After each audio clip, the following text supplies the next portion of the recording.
Hello, world. It's We're good to rolling. be back. Yeah, I know we're rolling, Pete. Ladies and gentlemen, boys and girls, and everyone and everything in between, welcome to the Stay Positive podcast. We've already surpassed 40 episodes, and we're still going strong. Just pretend March didn't happen. That's a leap month. Let's just call it that. Anyway, episode 41, Pete. I'm Alex. Pete's here too, I think, and we have a special guest. Who's here with us today? Hello, everyone. This is Grace. Yeah, I seem to be supplying all our guests, man. I don't know. You need to step it up, low key. Come on, Alex. I live in a Ah, hut in the ground, so caught him red-handed. It's a tough look for you, man. it's true. But when I make my $1 million off of Bitcoin, who's laughing now? NFTs. What did you just say to me? Yeah. Yeah. Have you guys heard of? It's called Earth 2. Have you heard Earth of that? 2. Yes. They made a sequel to Earth. Oh my God. No. It's basically a virtual version of real life Earth. You go onto the site. You can buy properties in this virtual world Is that just for real Second money. Life? Sort of. So you can buy, let's say, the Eiffel Tower for X amount of money, actual money from your bank account, and then you can sell that property to other people for real money. I don't see what the benefit of putting real money into a virtual property is, but yeah. You heard of it, Pete? Yeah, I have. Please tell me you didn't buy property. Would you hate me if I did? Yes. Of course I didn't. Good. Yet. Good. That's It's hilarious. a long-term investment, Grace. You gotta think about the future. Mm-hmm. Right? Yeah. Yeah. There's no such thing as an overnight millionaire. It's just long term. Little by little. That's exactly why you buy Bitcoin. Anyways, please tell us what you wanted to talk about today. So yeah, today I wanted to talk about mindfulness and the benefits incorporating into your own life and how it's something that's so simple when you think about it, but so many people overlook it a lot of the time. I don't Before even know even, what it is. So Yeah, so I guess in layman's terms, mindfulness is basically the act of just taking a moment to appreciating the present. I think at its essence. And it can be seen in so many different forms, either meditation, just expressing gratitude, or even journaling. And we were talking about before we even start recording, athletics and working out and just being in the zone. Being in the zone, that could be a form of mindfulness in itself. So, yeah. Yeah, that was a little controversial, I have to be honest with you, because I've never heard such a thing before. So, just to break it down, we were talking about what she wanted to bring up today, and she mentioned that, like she said, athletics is essentially a form of mindfulness in that you're intensely aware of your senses and perception in that moment. And for me, I'm pretty aware of what mindfulness is, and I like to meditate every now and then. I think it's good for the soul. But I don't know how I feel about mindfulness being constituted within the realm of athletics. I mean, are you defining mindfulness as a state of focus or a state of Zen? Kind of like that? Yeah, almost maybe exercise or stuff in that realm could be a form of meditation, which is a form of mindfulness. I think what she's saying a is subcategory. Yeah, I think what she's trying to say is not sport as in competition, Pete. I think she's just trying to say putting your body to work. Yeah, the act of exercising. That moment, doing something you like to do, something you're passionate about, whether that's be writing a book or painting. When you're in the zone, what that is just you're being mindful of the moment. When you're doing something and it feels like time's just flying by, you're in the moment. You're not really thinking about the future. I see. And a lot of the time, people think about the future. All right, I'm catching your drift over here. All right, I feel it. Yeah. So in that case, I'll hop on that wave. That makes sense to me. Because, I mean, I don't know if I told you this, Alex, but my coach, he's got a doctorate in mindfulness. And so he's big mindfulness guy. Okay, look. It's not actually mindfulness. He's got a doctorate in education. And Okay, that's his thesis... better. Pete. Dude, don't. I mean, no. How does one get a doctorate in mindfulness? No, he's got a doctorate in education, and the one thing that was his thesis was around mindfulness. Okay, that's So respectable.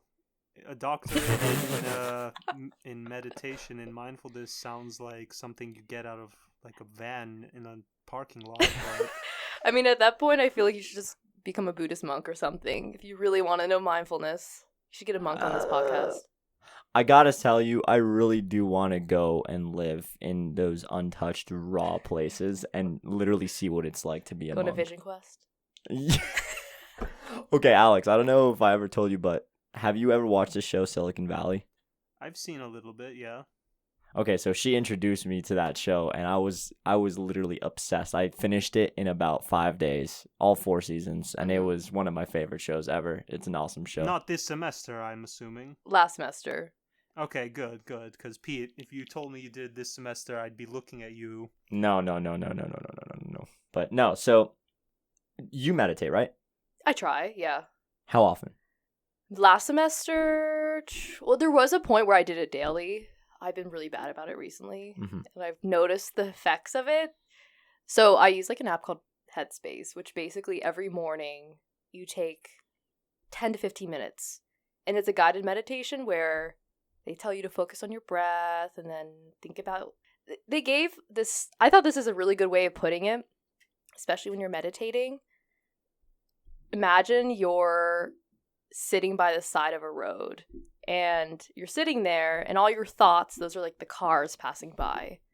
And you're watching your thoughts pass by and you're not interfering with it. You're just observing your thoughts. Because a lot of time people assume that your thoughts are you, but they're not. You yourself are like this other thing that you can observe your thoughts. So when you're meditating, you want to be sitting by the side of the road and just observing it. A lot of the time people will go into the traffic and try to think about the thoughts and it just becomes really messy. Instead, you just have to take a moment and just observe rather than overthink, which is, it's really abstract, but I don't know if you guys are following I'm totally following my logic. It's basically being introspective, right, Pete? Is that what you're thinking? Partially. I mean, I was thinking the Sam Harris free will conversation when you said your thoughts aren't your own, but that's a discussion we could get into later. Pete, my life is my own. I'm in charge of my own destiny, Pete, and you can't tell me otherwise. We'll see if you think that in about 40 minutes. Do you think there's fate? Do you think there's fate? Only if I succeed, then yes. But you need the failure to appreciate the successes. It's true. Who says if I'm destined to succeed, I won't appreciate succeeding? When I win that lottery ticket, who says I'm not going to be grateful? Fair enough. But I want to bring it back to what you said before. So, do you have any practices that help you kind of get yourself in that introspective zone, things that are like making you think about your thoughts? Because, quote unquote, my thoughts are not my own. They're just things with willfully finding themselves into my head. Shut up, Pete. Shut up, Pete. Go on. Yeah, I would say I have a tendency to overthink and think about my thoughts and then think about the fact that I'm thinking about my thoughts. It's just like a cycle. So Welcome to the club. Yeah, really. I think this is a common issue a lot of people face. But for me, I need something to focus on. So usually my breathing, just breathing in through your nose and like out through your mouth. For me, that helps a lot, especially if I'm feeling very stressed or very, like, my emotions are fluctuating and I need to calm myself down. Just breathing. It's so simple, yet we neglect it all the time. That's true. We're breathing right now. Weird how it works, right? Really weird. No, I actually had to, I had a really rough practice today, so I was really pissed off, more pissed off than I usually get, and I was just telling myself, I need to breathe right now or else I'm going to blow my top off and just do something that is very deplorable for a person of my positioning on the team. Yeah. Here's another thing I want to pose to you guys. Why do bad things happen to good people? Why? Ooh, wow. That's a That's a question. I have an answer to this, but I want to hear what you guys have to say. Why do good things happen? No. Why do bad things happen to good people? Yeah. Well, I can tackle that in a multitude of ways. Depends how much of a saint you want to behave like. If you want to be like a saint, you can just say no bad things happen and just tank everything. And just say, I can choose to get sad about this, or I can move on from it and just keep going. Mm-hmm. Or you could just say, bad luck, If something happened that I didn't want to happen, but it did, and I'm not angelic enough to just move on, usually I'll just say something like, well, that sucked. Anyway, let's move on, because there's nothing I can do. Like, at that point, as long as I'm alive and I'm breathing, there's nothing more I could really ask for other than, all right, something bad happened.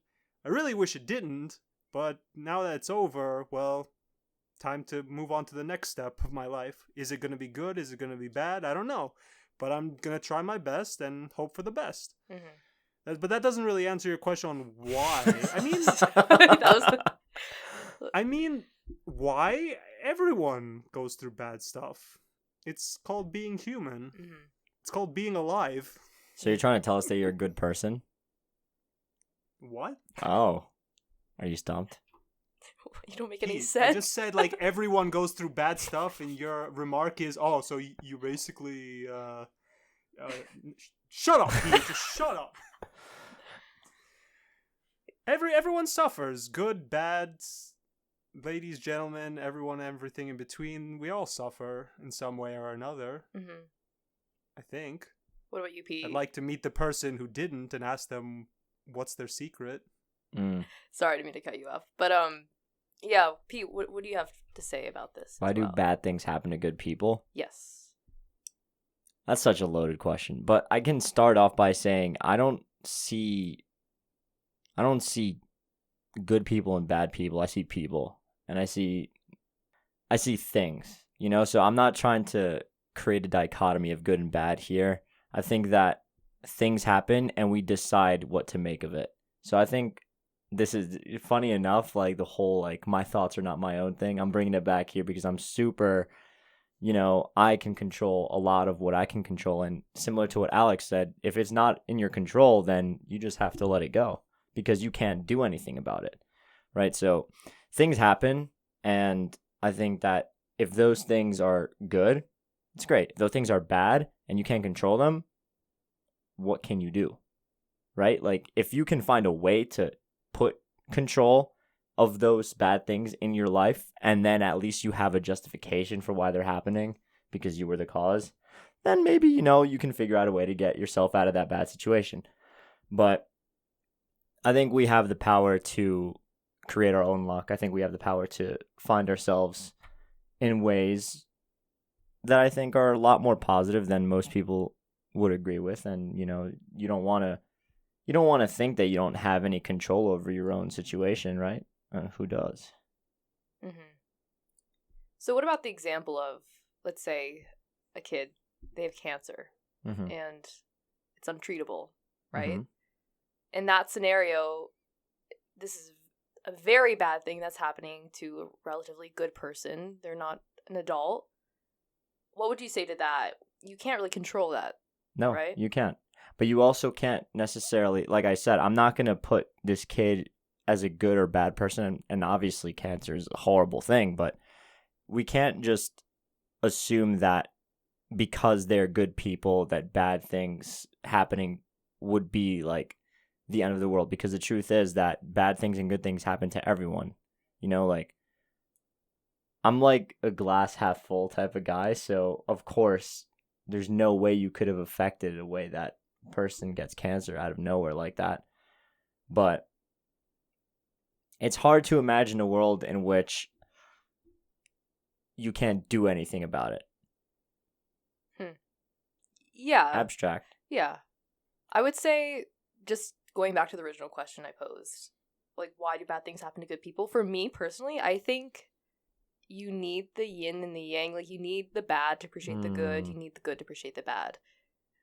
And it's all about your perspective. If you're just focusing on the bad things, like, oh my gosh, my life sucks, everyone hates me, yada yada, you're focusing only on the bad things, and it's a terrible mindset, first off. But you have to, like you said, P, focus on like the glass is half full, like that outlook.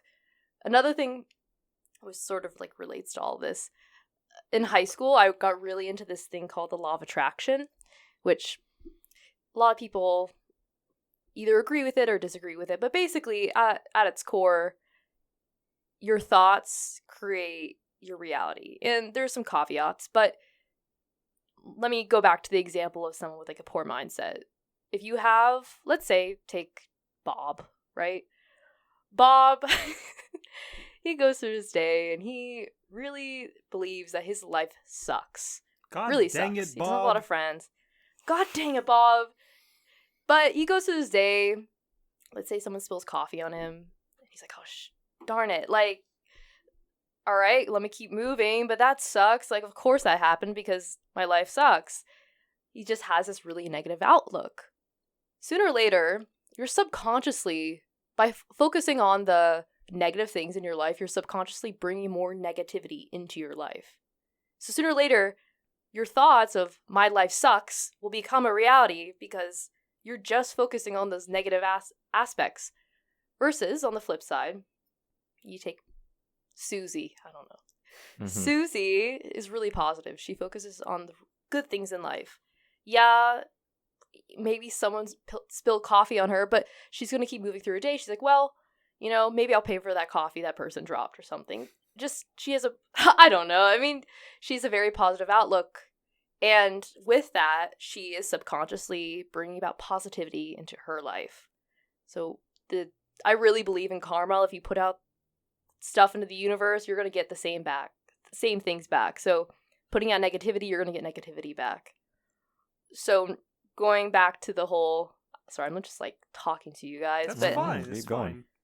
Yeah. But why do bad things happen to good people? You need the bad to appreciate the good. And you can't focus on the bad. You have to keep moving forward and have a positive outlook.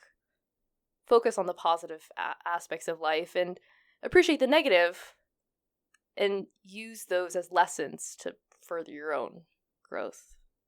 Yeah, that's what I have to say about that. I'm going to play devil's advocate really quick and say, logically, then one must appreciate the good so much that they will also have to appreciate the bad as well. Yeah, you do. You need both. You can't just have.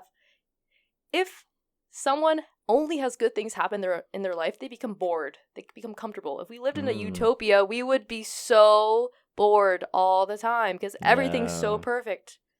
On the flip side, if we had everything terrible, we're gonna romanticize. Like, if you are living like borderline poverty, you're gonna romanticize, I don't know, like a life of riches. But at the same time, it really depends. I think you need to appreciate both. It can't be one or the other. I'm all for it. I think we're two sides of the same coin, to be honest. Yeah.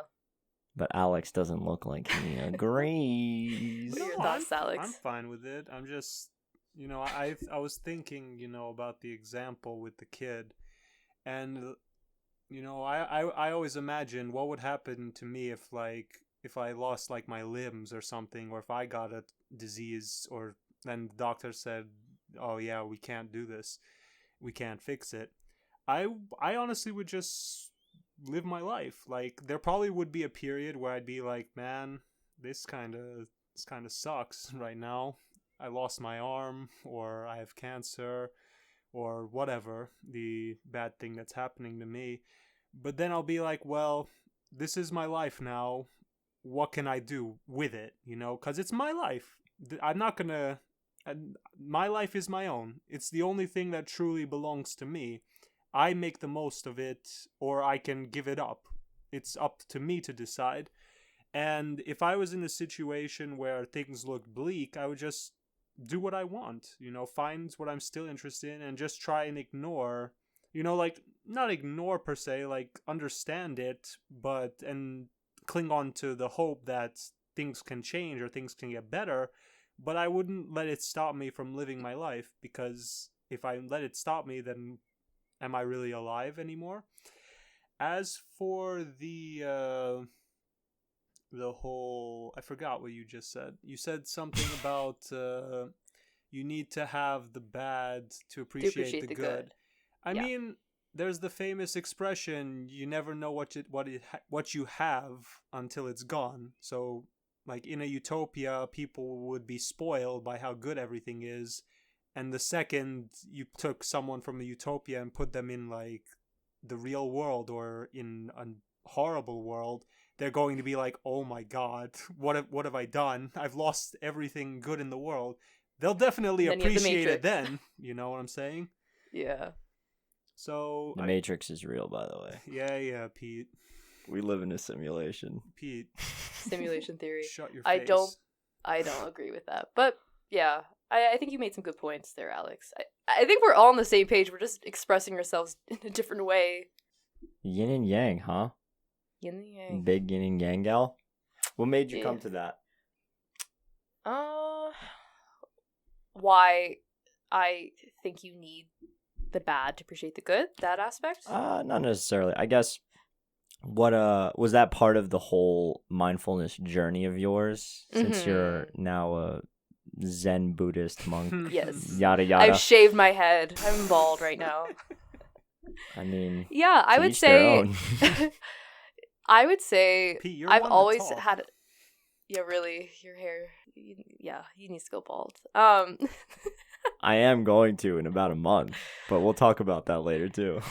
So, I would say I've always had a tendency to stress myself out a lot, and where it got to the point where a freshman year in particular, I realized I didn't know how to handle my stress at all. I was just getting so worked up about things that didn't matter, and I was missing the moments that were in front of me. I was just thinking about like this assignment and that assignment. I'm like, and it came to a point where I need to learn how to deal with this. This is not healthy. So I got into mindfulness through that, meditating. That's when I have a 5-minute journal, which I finished, so I need to get a new one, which is the premise of the journal is every morning you write out 3 things you're looking forward to throughout the day, 3 things you're grateful for, and 3 daily affirmations. And then you go through your day. And at the end of the day, you write 3 things that were really good that happened, 3 things that you would wish had happened differently, but you write it as if it had happened in the way you wanted it to happen. So let's say you wanted to go talk to someone at Starbucks and you were nervous or something. When you write in your journal, you would say, I talked to Sally at Starbucks. Even though you didn't, but you're sort of not tricking your brain, but resetting your brain to think about these moments. So when that moment happens again and you're at Starbucks, you're like, oh, wait, let me go talk to her. Mm-hmm. So you're building up the confidence to exactly. do what you want. So it's reframing your mindset. So I got really into that my freshman year, and then gratitude is something I've learned to cherish a lot. Yeah, just being grateful for everything. She's a huge Thanksgiving fan, by the way. I just have to tell you. It's a great holiday, Pete. It is a good holiday. Yeah, I think it's something I've always had in my life, just being grateful, but just really thinking about it, especially in college, being grateful for your health, especially because if you don't have your health, you don't have anything. Oh, yeah. That's true. I mean, now that I think about it, like I remember so many times that I just took stuff for granted, and then I realized if I wasn't able to walk on my 2 limbs or, get out of bed because I was deathly ill or something, like anything that would deter me from actually doing the stuff I do on a daily basis, I would freak. And that just puts everything into so much perspective. Because, like you said before, Alex, you don't realize how precious something is to you until it's gone. All right. Nice. We're making good time. Yeah, really. I got a few more questions for you guys. Hit us with questions. You got a few more All right. questions. Hit us. Yeah, no, I am flipping this podcast to you guys. I'm interviewing you two. Okay. This is Feel the free. Grace's Stay Positive Challenge podcast. accepted. You're the second person that's done this. Wow, Who I'm was not the original. first? Me? Sad. Jesse. Jesse did this? You remember she was like, "Can I do the intro? Oh, I want to yeah, make this my yeah, episode." Okay, yeah. No, I'm not hijacking your show. It's But okay. I would say another question that I've thought about recently. I guess this is in the same realm as what we've been talking about, but what comes first? The chicken or the egg? The chicken or I'm the sorry, egg? Go on. All right, before to give you like a little bit of context of why I'm asking this, I remember my freshman year I had a conversation with this guy who I had class with, and he was so dead set on the idea that if you chase the money, then the happiness will come. And I was so deeply unsettled by that statement. I'm like, what are you saying? No, you have to do something you're passionate about, and then if you're really good at it, then, you know, the monetary value will come afterwards. But I just wanted to hear your thoughts on that idea and maybe just expanding on it. Like happiness, what makes happiness, how to have a fulfilled life. A lot of loaded questions. I feel like we answered this like in an earlier podcast.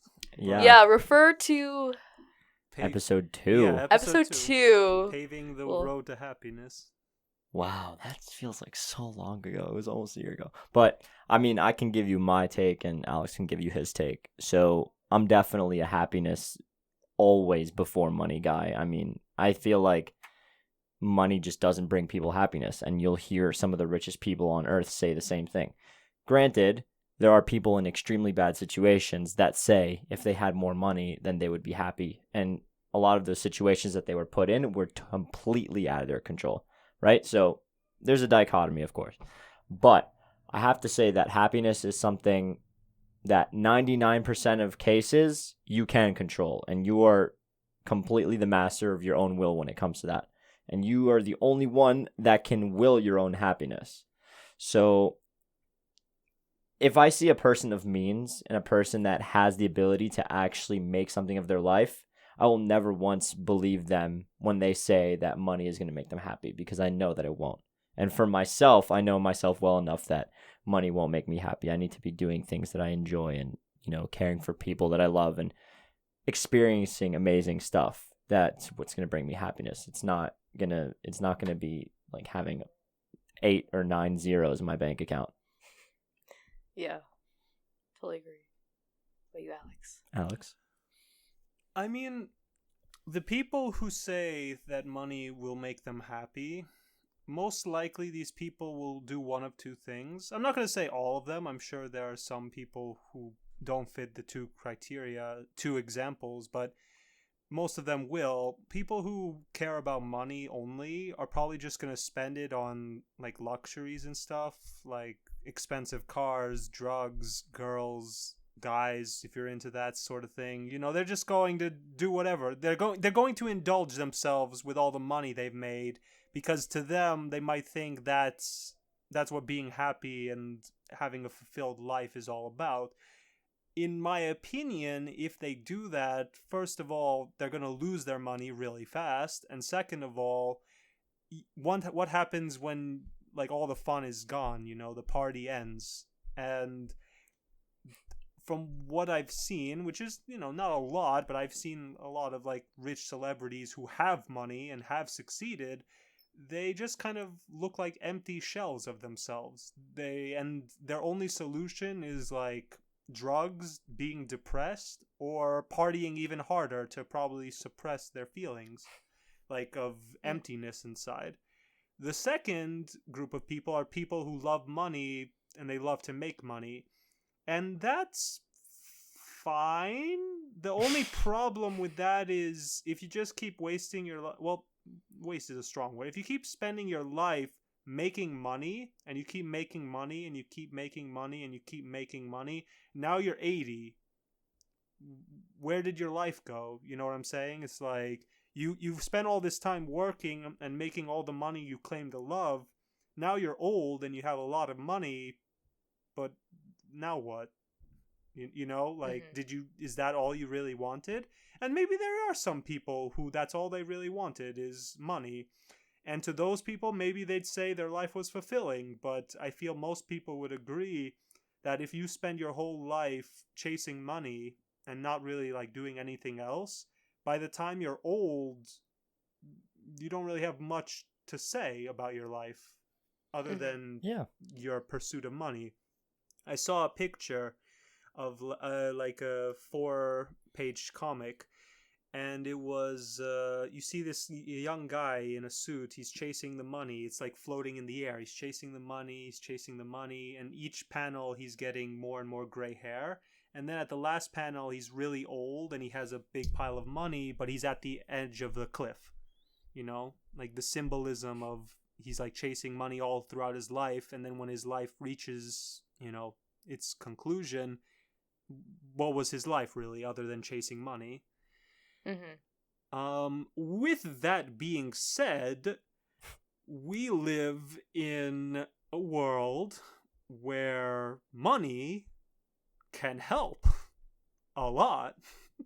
So I won't say don't care about money, but you shouldn't be obsessed with it.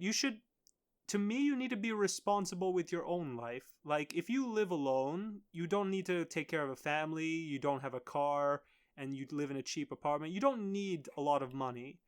But you still need to, like, pay for your food and water and clothes and whatever, you know? So, but that's not really caring about money. That's more just, like, sustaining yourself and being responsible towards yourself. Because if you're not even willing to do that, then come on, like what do you, even if you didn't care about money, if you're not willing to maintain yourself, if you don't care about yourself, what else could you care about more than that? You know what I'm saying? A couple of people about a year ago, maybe a little more actually, they asked me, or no, we were playing Piccolo. You know what that is. So it's a game of dares, Alex. Got it. And basically, one of the questions was, would you rather get like a $10 million cash cow right now or something and be set for the rest of your life? Or would you rather be immortal? Or something like that. And I was the only person in that group of people that said I'd rather be immortal. Are these people stupid? I would 100% pick immortality over money. Why? But... If you're immortal, though, then everyone around you will die, and then you're gonna be sad. Okay, you'll get over it. No, you won't. It's a bad question. It's a bad question. But my point is that I'm not valuing all that, you know, all that currency. What I really care about is time, right? Yeah, but I really think quality over quantity. The fact that we morbid, but the fact that we'll die someday gives meaning to the life we do have. If it's eternal, then everything's just monotonous. It's just the same. It's not like there's a ticking clock keeping you on your toes. Like, oh, well, I don't want to wake up and then I'm 50 and I'm not doing anything I want to do purposeful in my life. That just doesn't exist. There's no... But there is. You just don't feel it because we're young. We're youthful. We don't feel responsibility. But if you're immortal, then you don't have that at all. You need to specify immortality. Does immortal mean you're a god? I'm thinking of Tuck Everlasting. That's what I'm thinking of. Immortality means you don't die, Alex. No. How hard I know is what that it means, but there's different ways to portray it. You can be immortal like a god, as in you don't get diseases and you don't get hungry anymore and you stay 25 years old for all your life. Or you can be immortal in the sense that, like, you can die, like if you get shot in the head, but you can't die of old age. But you still need to, like, live your life. You know what I'm saying? There's that kind of immortality. I mean, I don't know, man. You're just looking way too deep into the question. Pete, I've thought about this way too many times. But that's beside the point. We're not here to talk about... You're saying if you had the physique of youth, but you're alive forever? Or do you grow old with the age? Like, are you going to be some decrepit thing, but you're still alive? I mean... You can't... As in, my body won't, fade, but I'm still, like, aging, you know? It's a fantasy like- question. It doesn't. Yeah, exist. this is not applicable to anyone, but it's a nice thought experiment. What were we Yeah. talking Yeah. about? The point I was trying to make was I'd rather value my time than Money. money Time is because money, I think Pete. that Time is money. That's not true. Yeah. I don't like that. I Maybe don't like for that business phrase. people, but not for the mindful people. The two camps. Yeah, basically. Yeah. What was your other question? I think I had a lot within that what question. are your thoughts? What are your thoughts? Oh, yeah. About what part? True. What she asked? What was the question? Time she v asked money. us? Time v Oh. money. What are your thoughts? No, that wasn't the question. The question she asked us was, is money important? So for me personally, I think there's a threshold. If you need enough money to be comfortable, like if you don't have the basic necessities of life, you're going to be thinking about getting water, getting food, and with money, you can get those means. But to a certain point, the value just diminishes. If you're going to have 1,000 more, if you're a billionaire and you have $1,000 more, that's not going to make you any more happier. But if you're borderline poverty and you get $1,000, that's I stuck my thumb out because he loves the law of diminishing returns. But go on, please. Yeah. The econ It's concepts coming my- out. Yeah. Yeah, Diminishing yeah. marginal utility. It's true. It's always true. It It's really always is, been yeah. True. You make me sick. Yeah. Go on. Quality over quantity. But yeah, my thought process with that, you need enough means to be comfortable to get basic necessities of living. And then after that point, getting smaller amounts of money, it's not really going to do much for your happiness. It's just going to be like, okay, yeah, I got another $1,000. Yay. But to a certain point, it just becomes meaningless. So, yeah, that's my answer to my own question. Fair enough. I respect it. A little lost, but fair enough. Do you know that? Wait, what? No, that was. It's just a video quoting. Just does not relate to anything we're saying. But yeah, so I definitely think for me, there's certain themes that or not even themes, but things I live by. And I mentioned this earlier, but quality over quantity, that's definitely something that's been a reoccurring thing that applies to so many aspects of life. And then another one is come back to me. Another one is come back to come you? back Okay. to me. It's funny you say that because we touched. I mean, it was like half a second, but Robbie also was talking about quality over quantity, and he said quantity over quantity. No, I funny. deeply disagree with that. Yeah, me too. I mean, he was half joking. Yeah, I assume quality over quantity. He all was the way. joking, but Yeah. I know, but it's funny that we bring up the same topic 2 times in a row with 2 guests who never met each other. Yeah. It's funny. Same wavelength. no, you could not be on more different wavelengths. Cross Trust somehow. me. Trust Yeah. me when I say that. But it's in a good way. Robbie's a great guy. Yeah. Nice. But yeah, no, I don't know. I think it's good we're talking about these things now versus later, because I think a lot of people think about meaning and what makes a meaningful life too far down the line, or they're just going on autopilot, and then they wake up and they're 40, and then they're like, wait, what was I doing for half my life? That's how you get an existential crisis. So we are avoiding existential crises by talking about meaning. Can I ask you? I'm one step ahead. I'm living an existential crisis right now. You're You know, permanently- I'm one step ahead of those 40-year-olds, waiting until they're 40. Amateurs. Can I ask you both the priceless question? Because you can't put a price on this one. It's also impossible to answer. What is And meaning? we're Wanna also bet? way too young. $5. But How will we die? What? No, what is the meaning of life? I just said that a second ago. Yeah, that's why I want to. I've been thinking about this a lot recently. What do you posit? What do you posit? What is the meaning of life? Oh, I thought you said pause it. I would say I have multiple answers. For a while, I was thinking the meaning of life is life itself. What does that even mean? The act of living gives meaning to life. Ooh. This is one answer I have. Mm. Appreciating the small moments, being mindful of these moments that pass. That is what gives meaning. But another answer I have, another form of meaning, are the connections you make with other people. When you're on your deathbed, you're not thinking about, hopefully you're not thinking about, like you said, your money. You're thinking about the people around you and your family members, your friends, who you're leaving behind. So while you're here making meaningful, impactful connections with people, I think that's another form of meaning.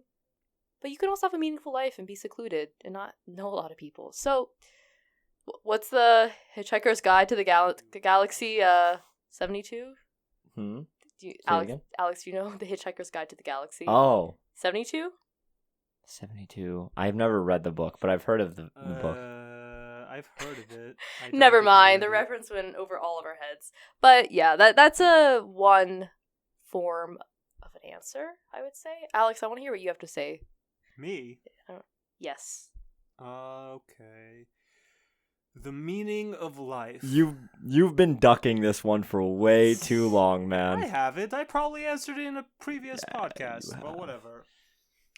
The meaning of life. So to me, the meaning of life is what you make of it.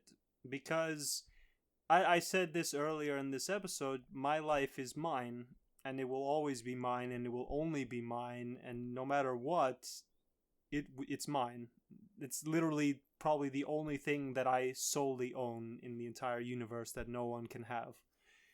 And I always thought about, what am I living for? Like, why do I wake up in the morning? Why bother? And my thought is like, because I want to, the value of my life is doing the things that I want to do. And should I run out of those things by some miracle, either I shouldn't be alive anymore or I find something else. Chances are I'm probably not going to achieve everything I've ever dreamed of doing, but that's the journey. That's my life, pursuing all the things that I want to do. If you don't want to do anything and you're not doing anything and you're not having conversation, if you're literally doing nothing with your life, can you really say you're living your life? Are you really alive if you're just kind of going about doing literally nothing? And there are people who go about, they just get a job and they just roll with it for years and years, and you can make the argument that maybe they wasted their life. Everyone's circumstance is different, and I'm not entitled to judge other people's lives. I can, but over the years, as a teenager, I used to be like, yep, my version of life is the right one, and if you're not on my side, you're on the wrong side, and you're stupid. But as I got older, I came to realize, who am I to tell people what the right way to live is? Even though I have my own version of what I think how I should live, that doesn't necessarily mean he or she across the room shares that view with me. They might have completely different goals. They might have different levels of ambition.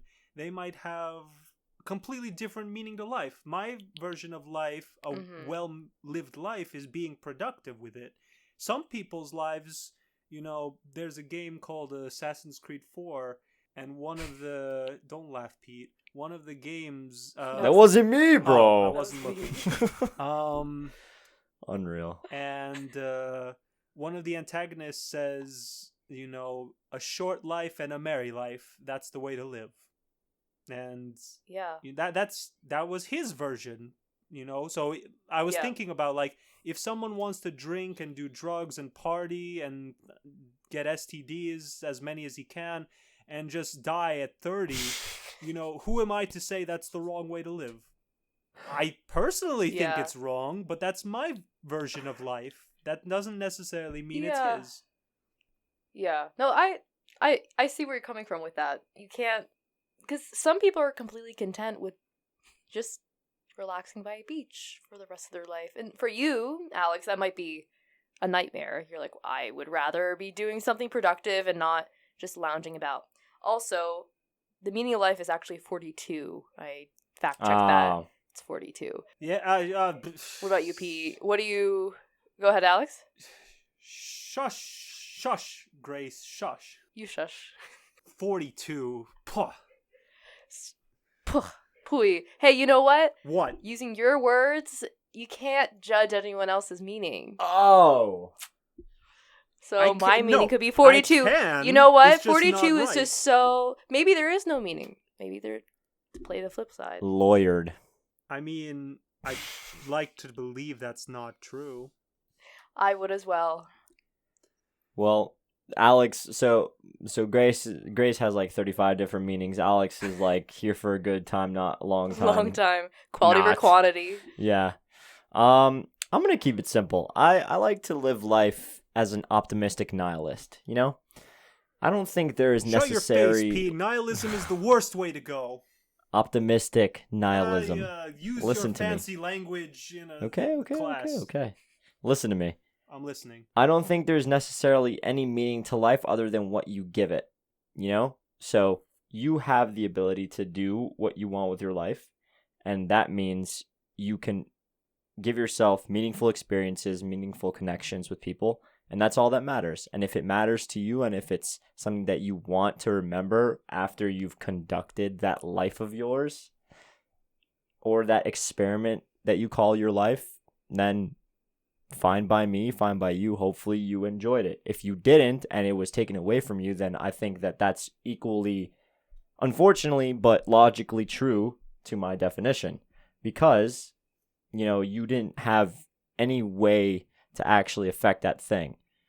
I don't know. This keeps becoming a recurring theme throughout this whole episode, where I just like to think about the stuff that I actually have in my control. And if it's not in my control, then, you know, I can't do anything about it. So I'm just going to make sure that I can do the very best I can with the things that I do. Exactly. Yeah, that.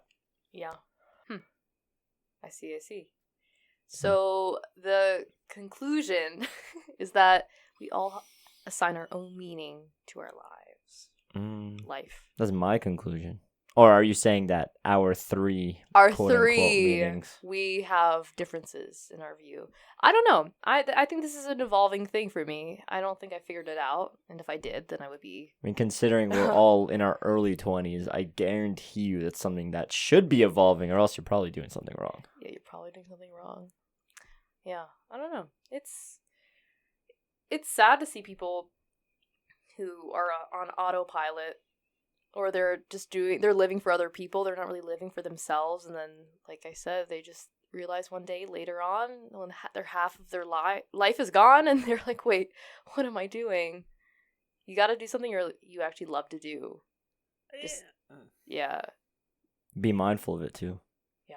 I mean, that's not always a bad thing. Like, if I had a family, I would 100% do everything in my power to make them live comfortably. Yeah, but for you, that would be your passion, your meaning. A lot of let's say you, let's say there's a kid who... Jake from Jake. State Farm. State Farm. I was going to say it, but then I held back. So Jake from State Farm, let's say he doesn't want to be working for State Farm. His parents forced that upon him. No. And he's just doing it to make his parents happy, but he doesn't actually want to do it. And then he's doing this. He's like, well, I'm just going to do it to make my parents happy, which happens a lot. Yeah. And then his parents pass away, and he's like, wait, I'm stuck with this job I don't even like. What am I doing? That's actually what am I doing? A great example.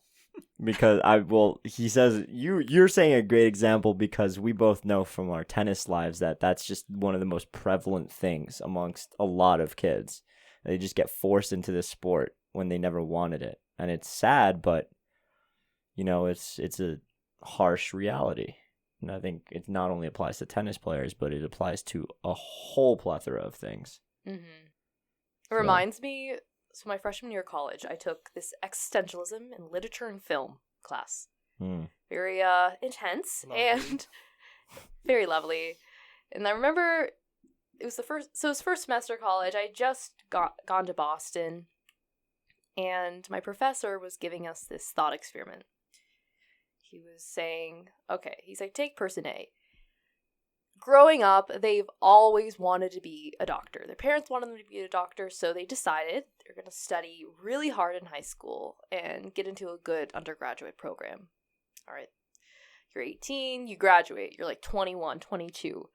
You go, maybe work a few years, and then you go to med school. All right, you're your mid-20s, late 20s. You leave med school, you do your residency, a few years, okay, mid-30s, right? You're working. That's probably 10 years, right? Before you get to, let's say you want to be a surgeon. You're in your mid-40s, all right? Then you meet, let's say, the love of your life, and you decide to marry them and have kids. Again, that's maybe another 5 to 10 years of your life that you're spending raising your children. By this point, you're in your mid-50s, and let's say you realize you're like, wait, I don't want to be a doctor anymore. I just spent half my life doing something I didn't actually really want to do. Maybe initially I did, but now I don't anymore. And my professor's point with that was with existentialism, which I think, on a side note, I think existentialism does get a bad rap for people who say that it's just... Oh, do you not agree with existentialism, Alex? He just doesn't like to dive down the rabbit hole. Well, okay, so can you a lot of existentialism to see if... Well, let me finish my train of thought before I forget it. So his point to that was, again, we were talking about existential crises, like we mentioned earlier, and going on this autopilot for a majority of your life, you're gonna wind up getting an existential crisis because you're realizing that the clock's still ticking and you're wasting half your time. Existentialism is basically, for me, the aspect I agree with. A lot of the time, especially with religion, throughout human history, it's been used as a tool, like the pessimistic way of looking at it, it's been used as a tool to manipulate people. And using religion as, oh, if you suffer during your life, don't worry, there's going to be a beautiful heaven when you die. If you serve your country, if you work for our kingdom, bust your butt, you'll have this wonderful luxury waiting for you at the end of the tunnel to help people, to motivate people, like, oh wow, that sounds really nice, heaven seems really nice. With existentialism, basically it's saying the only thing you know for certainty is the life you have now, and putting the value of your life onto this afterlife or this external force that you don't really know is there. It could be there, it could not be there, you don't know, but assigning the value of your life to that and only that, and not the life you are given now, you're missing the point. You're only given this life, so make the most of the life you have now. That's the part I agree with. There's other schools of thought who basically existentialism is saying life is meaningless, which I don't agree with, but after taking that course, that was my main takeaway. That was a really long answer to your question, Alex, but I hope What was my question? Your question, what is existentialism? And I just told you the part I agree with. I don't really define life it. Is meaningless. No, I didn't. I said that's the part I didn't agree with. But I said the part that implies that's one of its main facets. No, that's nihilism, Alex. Nihilism is nothing matters. Existentialism is... What's existentialism?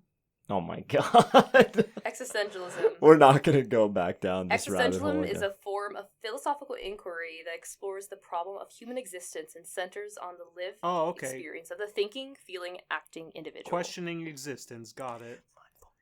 Mindfulness. Full circle. Being mindful of your existence. That is a beautiful full circle. I choose not to think about my existence and rather just exist. Just be. Yeah, just be me. Be alive. Not be happy. Stay positive. Oh my gosh. Fair enough. Yeah. Now, this is a very nuanced topic for sure. We could spend hours discussing meaning and all of that, but I like talking about this stuff. I do too. I think a lot of people find it a little unnerving because they don't want to think about life as that life would be over at one point, but I think it's important to acknowledge the gift we are given. It's really, be grateful, be mindful. And above all else, when you're living through your whole life, Grace, what did you do? Stay positive. Beautiful. Wow, you couldn't have built it up more obvious than anything else I've ever seen in my life. But thank you, Grace. We appreciate thanks for the having conversation. me. It was Yeah, lovely thank you so having much. you. I was not expecting this conversation to go where it did, but I had fun, and I hope you did too. So, the recap, the meaning of life is 42. Great conclusion. All Good night, right. everyone. See ya. Bye.